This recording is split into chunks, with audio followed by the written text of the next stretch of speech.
Umringizda mushuk odamni ko'rganmisiz? Mushuk odam degani mushuk tanasidagi odam. Juda qo'rqinchli gibrid, shunday emasmi? Balkim gen manipulyatsiyasi natijasi bo'lishi ham mumkin. O'sha maxluqni ko'rgan kunimni unuta olmayman.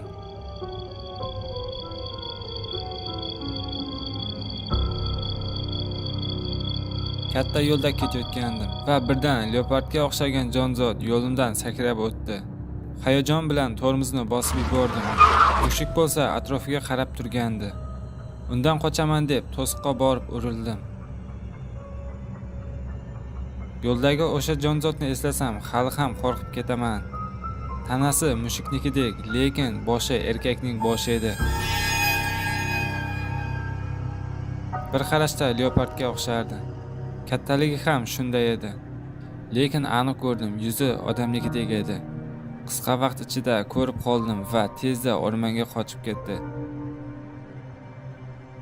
Burilishdan uni ustiga haligi maxluqni ko'rib, dahshatdan o'lay dedim. Oxirida kasalxonaga borib yotdim. Baxtimga jiddiy jarohat olmadim. Lekin mashinam biroz urilibdi. To'g'ri, mashinamdagi video kamera haqida o'yladim. Undagi videoni ko'rganimda haligi jonzotning yuzini aniq ko'ra olmasdim. Videoni ko'rgan odamlar uni shunchaki yovvoyi hayvon deb menga ishonishmadi. Lekin o'sha kundan keyin qo'rqinchli tushlar ko'rardim. Albatta, jonzot tanasida odam yuzini ko'rish qo'rqinchli. O'sha voqeani hali ham unuta olmayman. Siz qanday fikrdasiz?